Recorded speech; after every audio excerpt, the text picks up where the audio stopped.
The journey is conversations with ordinary people about stories of transformation and how we may have had setbacks in our life and how we persevered through those, how we've learned from those obstacles, and how they've maybe helped us on our path today.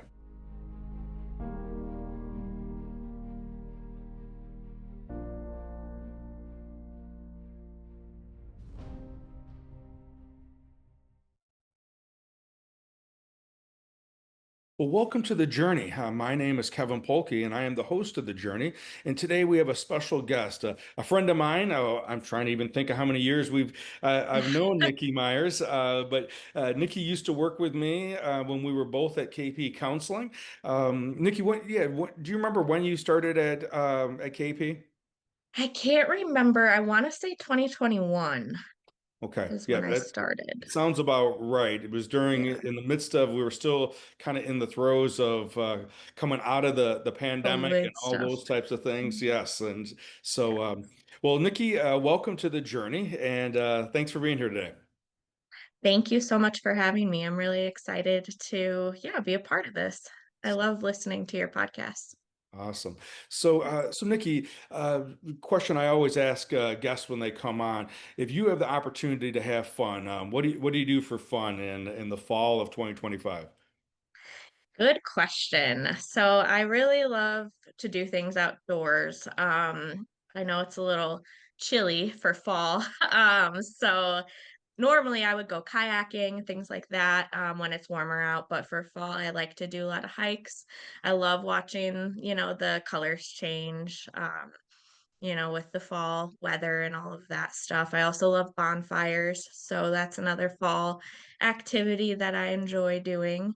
I also enjoy spending time with, my pets too, my dogs and my cats and, stuff like that. So, yeah. Awesome. So when you have an opportunity to go hiking or kayaking, what's one of your like one of those places that stand out to you that you've gone hiking and was like, wow, this was cool?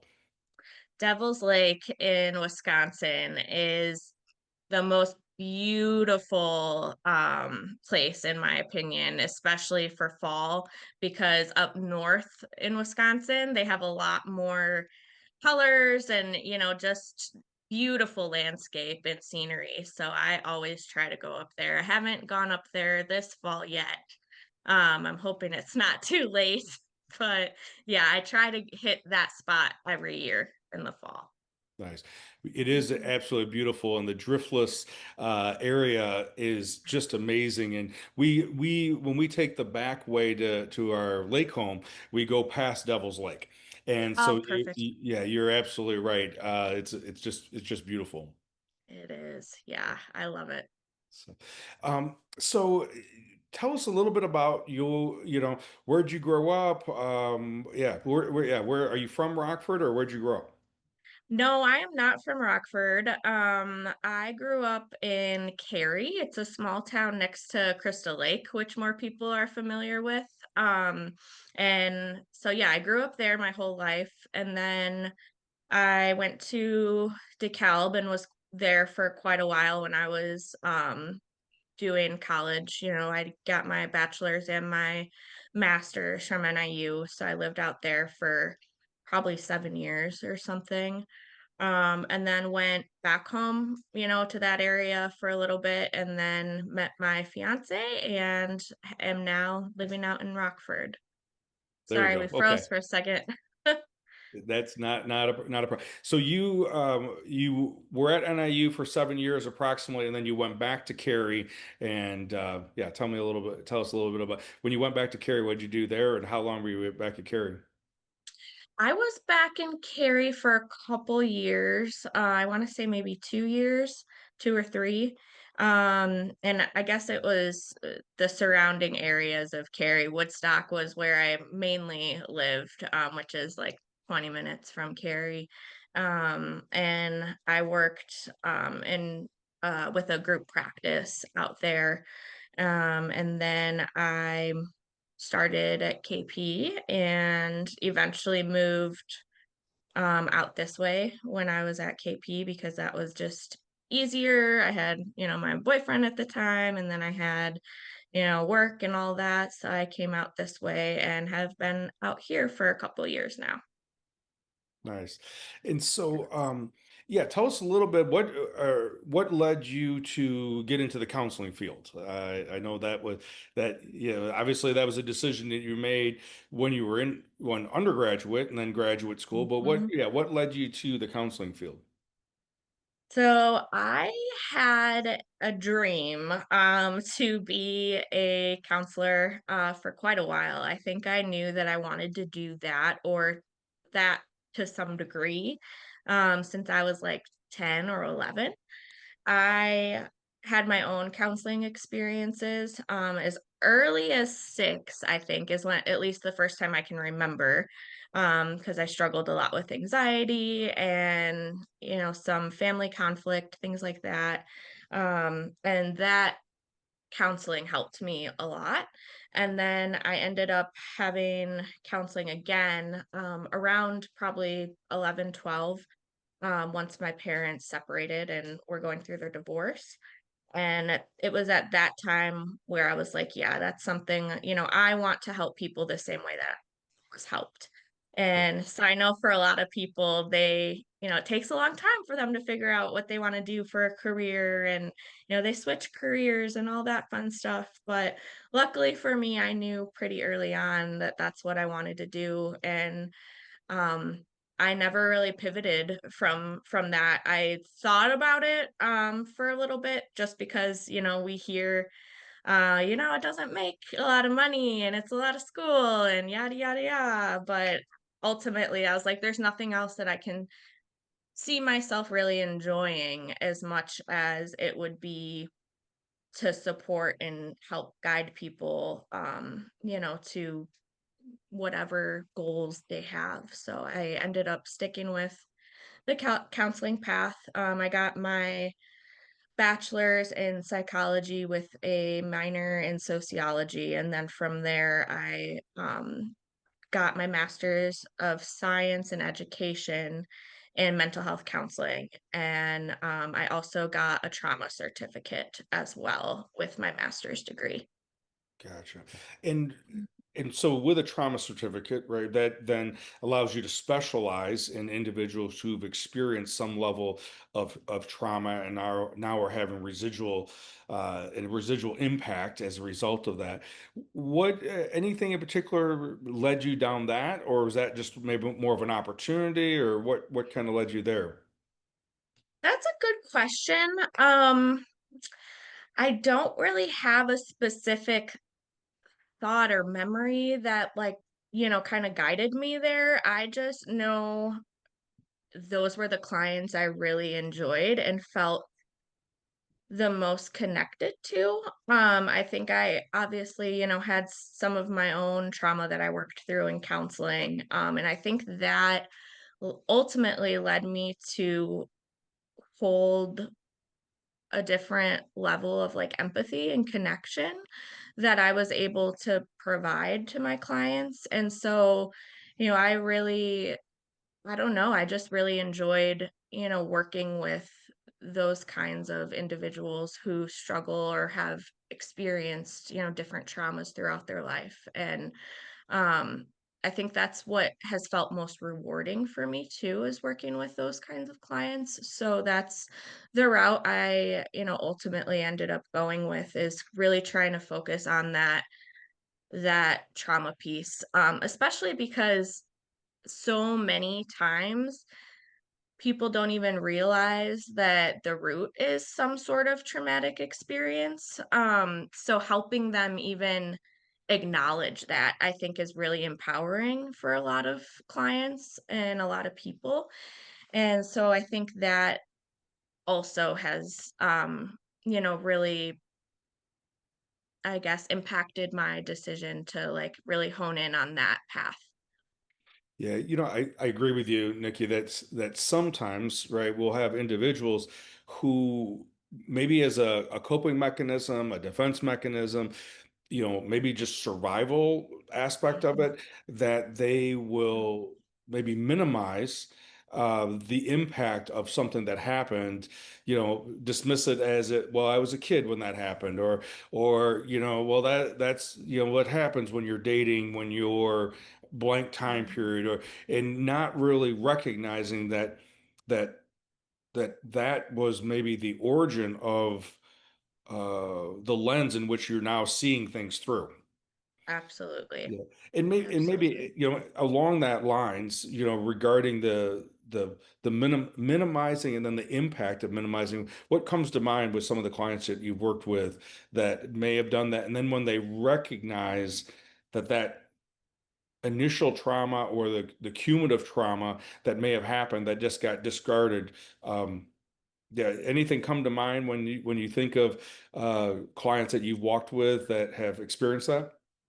Absolutely. Yeah, I think it's quite literally like a light bulb moment for them where they're like, "Oh, wow," like they hadn't thought of it that way, or they had been maybe, yeah, discarded so many times, and so they just took that as, it's not important, it shouldn't matter, and so they just kind of throw it to the wayside. And so when they really recognize that that has had impacts on them, it shifts the way not only they view the world, and themselves. I think it completely shifts the way that we do therapy because it tends to change from that person is like the problem and they hold, all of those things, to those things impacted them, right? So it kind of, before recognizing that it was the trauma, I think they really self-identify with it, like, um this is who I am or whatever. And then once they recognize that yeah, it happened, and they gave it a name and they give it some power, then they're almost able to like disconnect from it a little bit and become more of like an observer versus like an absorber is an EMDR kind of term that we used. So they're able to just see it from a different lens. And I think then they can really make progress because they can separate themselves from the trauma that they experienced. Yeah. No, I think that's a great example for that. Like you said, that there's the aha moment, but that is now just the next leg of the journey of the healing process, where I early on in my career, I thought there was this, just once a person had insight or an epiphany of what was, going on, or they talked about the secret or whatever it was, I thought that was like, oh, okay, that's it. And recognizing how naive that was, and that no, that's just the beginning of the next stage of recovery. Absolutely. Yeah. Yeah, 100%. So I know when we were just recently talking, you've actually had your own experience and your own, and maybe trauma is not the right term, especially with the trauma that we're talking about, but it definitely was a medical annoyance, right? So, Mhm. and an annoyance, I'm being sarcastic, that it was more than an annoyance. Right. So maybe, yeah, tell us a little bit about what you've just recently been experienced, and now we're in a different place now. So yeah, tell us a little bit about your story. Yeah, sure. So I have endometriosis, and I recently just had I guess technically my third surgery, but it was the second excision surgery that I had where they were actually removing, some of the endometriosis that I had. And I think at least earlier on in my journey, I would say I didn't really view it as traumatic or kind of leading to some trauma. But I think now looking back and seeing, things I think from a different lens, I would say, yeah, it was definitely at least a distressing situation at times because of the lack of validation, lack of resources, lack of research, all of those things that I think play a part in the diagnosis and treatment of endometriosis.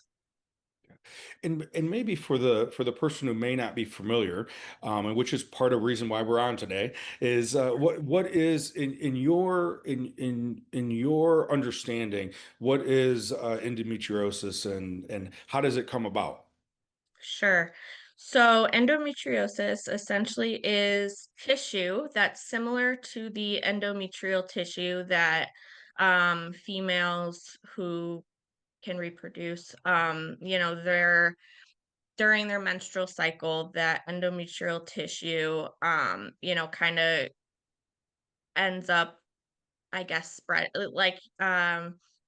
spreading or, leaving the body. And with endometriosis, it's a similar tissue, but it never actually leaves the body. It gets stuck, so to speak, and it ends up going to other places. And so then it causes lesions, and those lesions and adhesions can um, spread because they actually make their own estrogen. So it's almost, and there's actually an article I just read over the weekend, actually, that was a new article as of 2025 that found that there's a genetic mutation that takes place with endometriosis that is the same genetic mutations that are in cancer, but ultimately, most endometriosis is always benign. It's never cancerous. So it's just interesting in terms of how it can create, its own estrogen, which then feeds more endometriosis, and then it spreads to these other organs, other places, um, and it just continues to grow. It's very much like a cancer in that way, but never actually becomes malignant like cancer. So it's very interesting. They don't really know how it's caused or um, why some women are more susceptible to it than others. It takes roughly, they say, like 12 plus years for someone to get their official diagnosis of endometriosis. Just and again, I think that's very dependent on resources and the doctors that are able to perform those kinds of surgeries and things like that. So that's an ongoing thing too. I think I first started having symptoms when I was about 16, and I didn't have my first laparoscopic surgery, which is the only way they can truly rule in or rule out endometriosis, because a lot of times scans and tests don't show endometriosis. So it wasn't until I was 28 that I finally had my first laparoscopic surgery. So relatively, recently, 2021 was when I first had that experience. And luckily for me, I had an OBGYN who was somewhat well versed with endometriosis. So she was actually the first person to tell me that's what she thought it was, which is different from a lot of women who also have experienced endometriosis, is they have doctors who have no idea what endometriosis is, and so they either chalk it up to it's just a bad period and you have a really low pain tolerance and things like that, to maybe some other issues like GI related issues, things like that. So I think for me, I was lucky in the sense that I didn't have as much dismissal from my medical provider. But I was very much dismissed in a lot of other ways, like family, work, bosses, teachers, things like that, because it can be, and for me, it was very debilitating, where I would have to miss work or I would miss school. I would not be able to, go to social events that I had committed to because I was in too much pain. And so, yeah, I know a lot of women experience that, and even from, medical professionals too, which I think just further, makes them feel like, oh, that this is something that it's normal and they're supposed to deal with, and they don't even recognize that it's, you know, a, a disease like endometriosis. Well, and I think, and maybe you can talk a little bit about um, maybe a little bit about the complications of this, Mm, right? In your case, mhm, it sounds like you were very fortunate that your gynecologist was mhm, very on top of it and mm, aware of what was going on and believed you with the symptoms. And I think, sometimes I have, my clients or people I talk to saying, because I went into counseling, then everyone thinks then it's my anxiety, or everyone thinks that, I'm overly worried about this, or and then and not taking into account that there actually is something physically going on that is out of the normal difficult menstrual cycle. And mhm. and so maybe talk a little bit about that, either your own experience with that or experience that you've had with other women you worked with. Yeah, absolutely. Yeah, I think, again, like symptoms, they're pretty, I guess, general, or can seem like there are a lot of different things. I know a lot, at least for me, and I think the typical symptoms we see is chronic pelvic pain, really bad, menstrual cycles, a lot of bleeding, even outside the menstrual cycle time, fatigue, more severe cases. Like in my case, I would faint sometimes from pain, or I would be vomiting from pain. So things like that can also mean a lot of different things, like GI issues, or, you might have the flu or whatever. So, yeah, I think because the symptoms are so general, sometimes it's hard to pinpoint, when it's a problem and when it's not. Um, I do think that there are a lot of mental health concerns that come with endometriosis. And there's a lot of research too that supports that as well. Anxiety, depression, and suicidal ideation are two or three of the really big ones. They say that endometriosis is affects 1 in 10, so it's like 190 million women over, the world.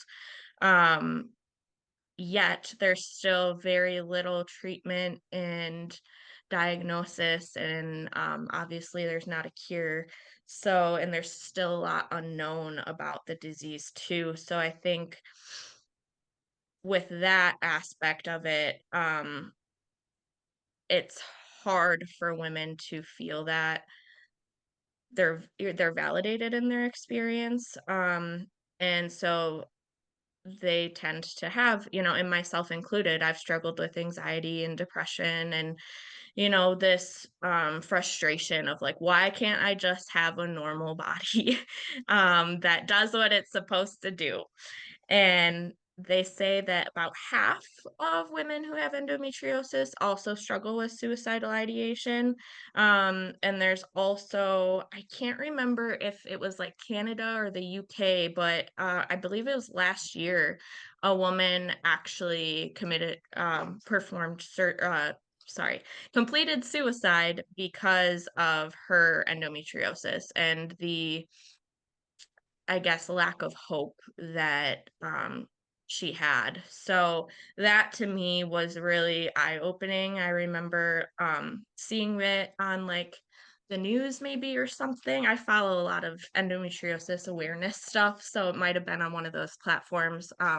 But, just feeling sad because I know how much the mental health aspect of things, obviously from the work I do, but in my own personal experience too, how much that can play a role in women with endometriosis.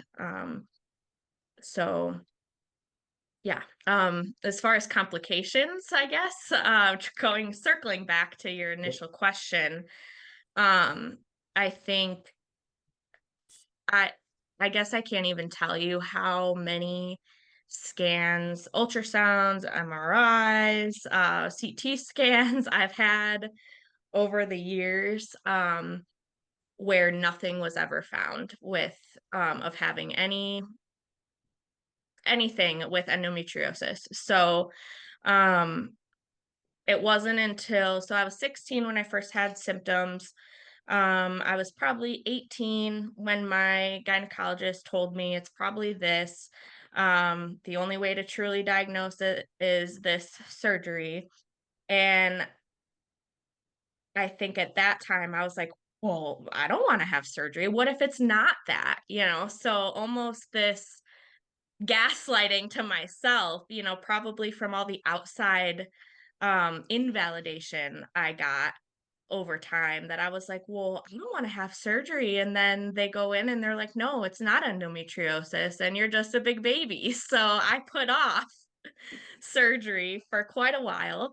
Um, so in that time frame, before I had my first surgery, the I guess the treatment that they use currently is birth control. And it's usually birth control that does not contain any estrogen because we already make too much of it, is the idea behind it. So it's birth control to kind of suppress the symptoms, but it doesn't stop the endo from growing.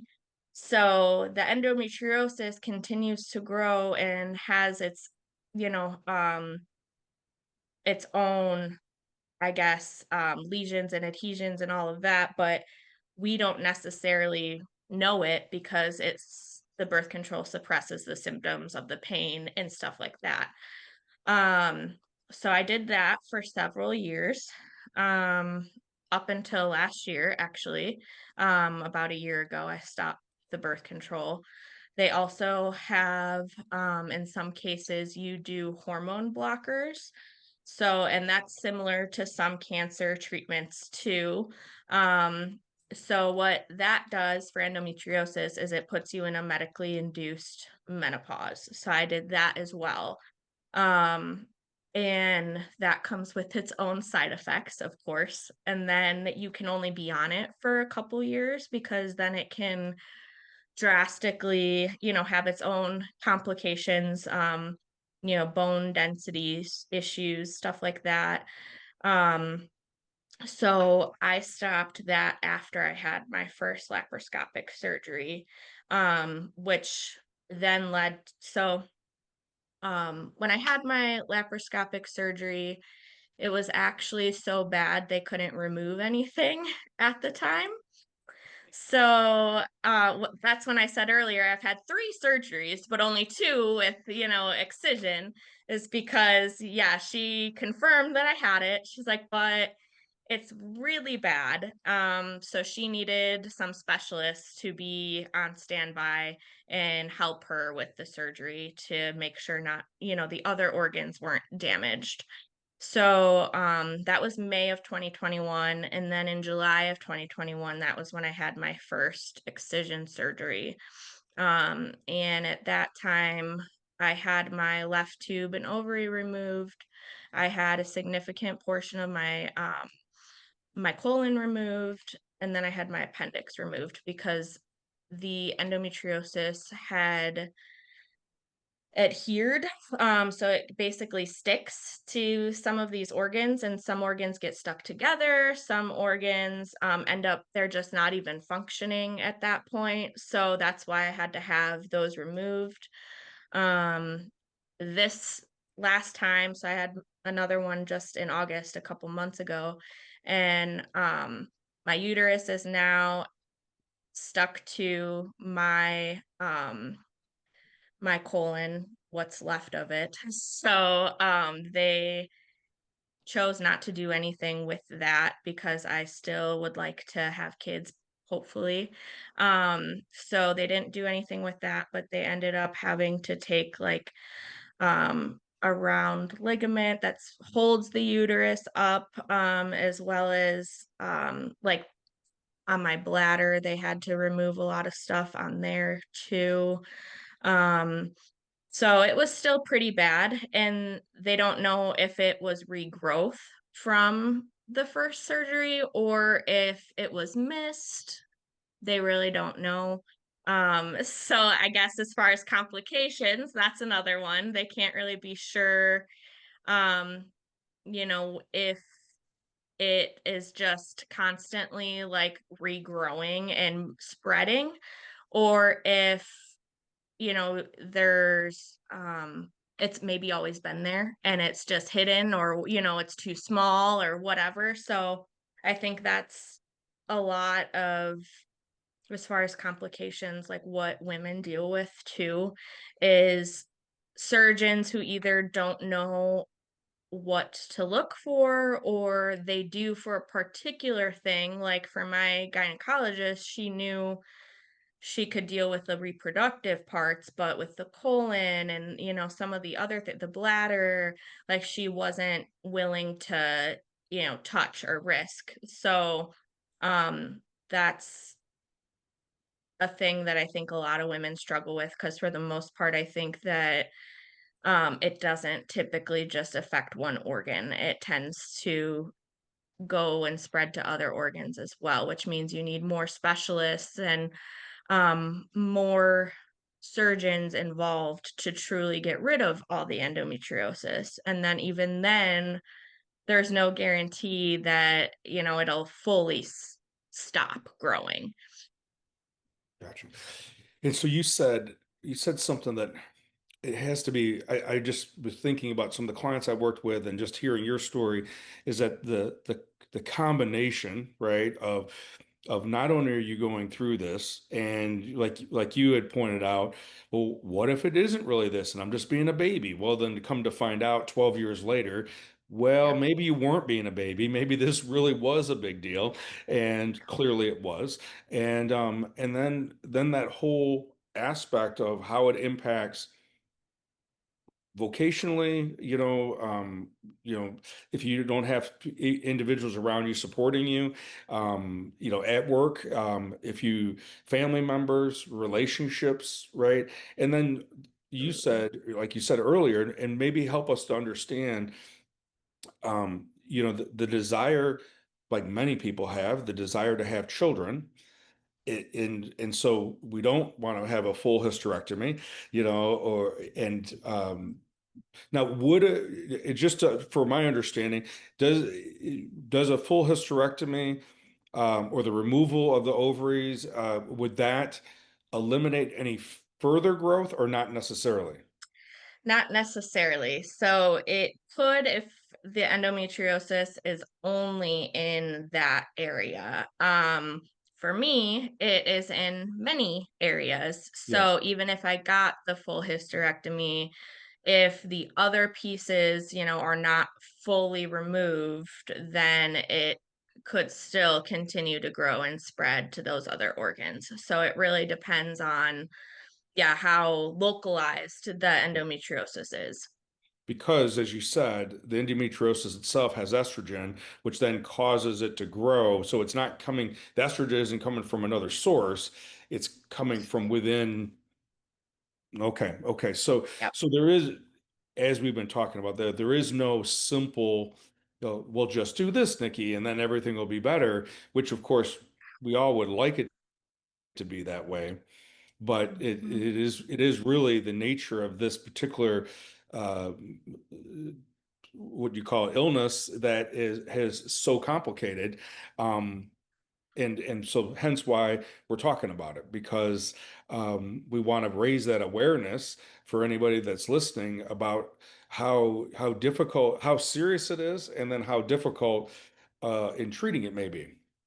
Absolutely. Yeah, it is extremely difficult to treat, and there isn't a um yeah, just one simple solution to it. You do this thing and then it's gone. It's not, definitely not that simple, unfortunately. I think the the standard right now is, obviously surgery to remove it, um, and remove it, hopefully as much as possible. And, in my case, like I can't fully remove it all, at least at this time for, fertility, um, reasons and things like that. So, right now they're saying, next line of treatment would be to go back on the birth control, which a lot of women don't want to do either, because that comes with its own, issues sometimes as well. Um, so right now I am just really focusing. I've been doing pelvic floor physical therapy, which has helped a lot because women who struggle with this illness tend to their body tends to really, constrain and go kind of inward, and we're constantly in pain. So it really causes a lot of our muscles and tendons and all those things to be compacted and not functioning the way that it should. So the pelvic floor physical therapy has really been a game changer for me as far as like pain management and learning how to let my body release some of that. But ultimately, I mean, we're constantly inflamed. With the endometriosis. So that's another piece. There are diet, things that some people will suggest to kind of help with some of those symptoms, but ultimately, surgery is really the only way that you can have a good chance of truly, getting rid of the endometriosis. Sure. Okay. So, Nikki, as you have gone through this, not now, we're 12, 15-year journey, right? Mhm. And so, as you've been on this journey, what would you what would you say at this point in your life if you had an opportunity to talk to the 16-year-old Nikki or the 22-year-old Nikki, what would you tell the 16-year-old who just starts having symptoms or the college age Nikki? What would you tell those two young ladies? I would tell them that they should advocate for themselves and not to make decisions based on fear. And at that time, not going through with the surgery was fear-based decision because, like I mentioned, I didn't want to um find out that it wasn't that and that I was just, over exaggerating the pain or whatever. So, I think I would just tell them, to validate themselves and show up for themselves and advocate, so that they don't have to struggle with all this, pain and all the other issues that can come with the struggle. And I think that's why I've personally started really trying to raise awareness. I've been pretty vocal about it on my social media. And from the very beginning when I first got the diagnosis, because I was like just dumbfounded with like, okay, I know I have it now, but now what do I do?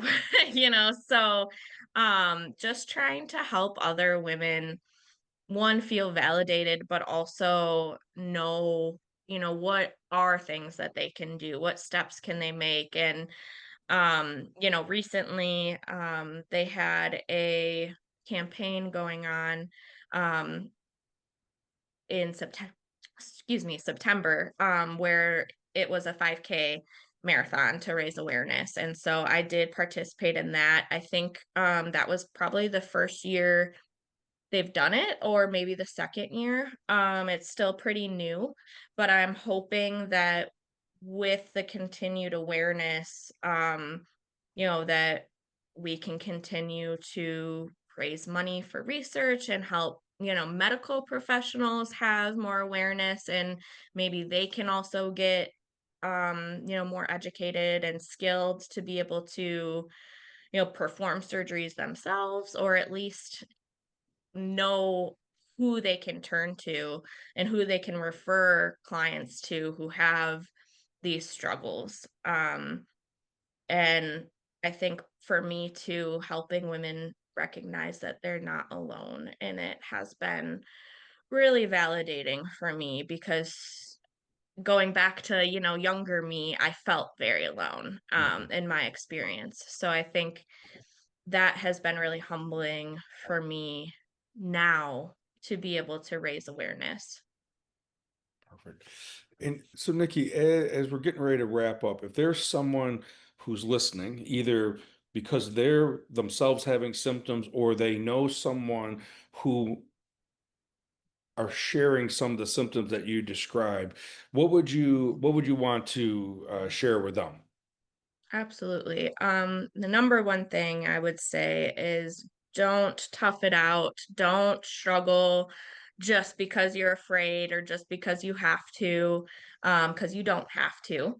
And the first step I would say is go to, see a gynecologist. And if they are not validating or not helpful, go to another one.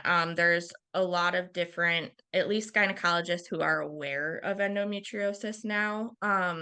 But the ability to find the skilled surgeons to do those surgeries are a little sparse, but there's a lot of resources out there. Nancy's Nook on Facebook is a huge resource for a lot of women as far as finding providers, surgeons, information, education on endometriosis. And then there's a lot of Instagram, surgeons that kind of help explain what endometriosis is and what you can do. So I think those are like, as far as social media goes, those are some great tools that you can use. And, yeah, pelvic floor therapy is super helpful as well. Obviously, it's not going to get rid of the endometriosis, but it can help with the pain management of it.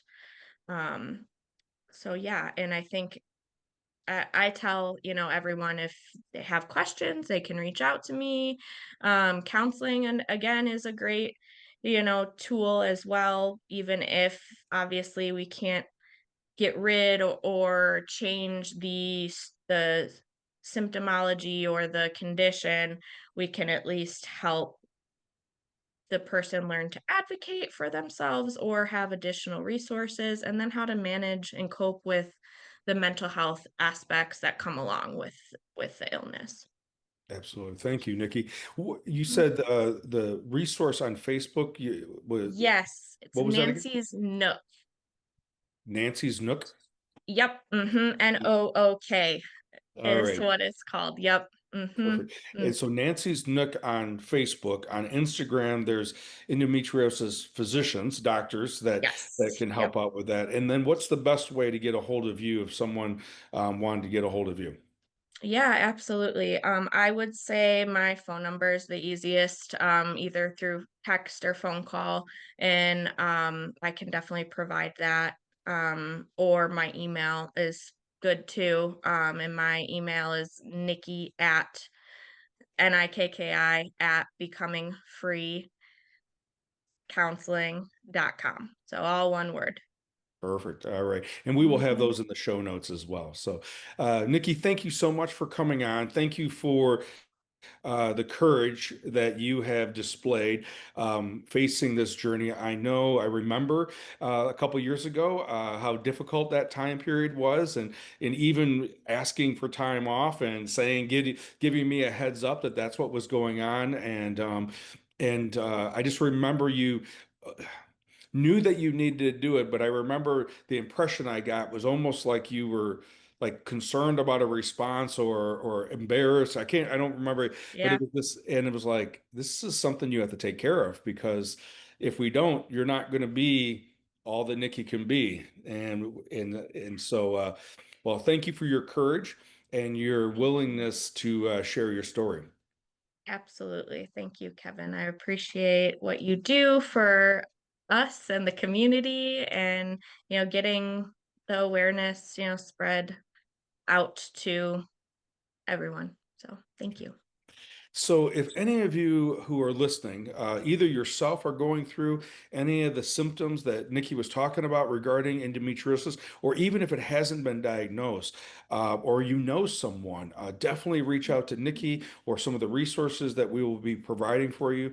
Because, as Nikki said, we don't want to suffer in silence, and you are not making it up. There is something going on. If it's been a chronic pain or discomfort, something's going on. So let's definitely advocate for yourself and rule things out or rule things in, and then we can get a treatment plan. Again, as always, thank you for being here, and I look forward to being with you next week.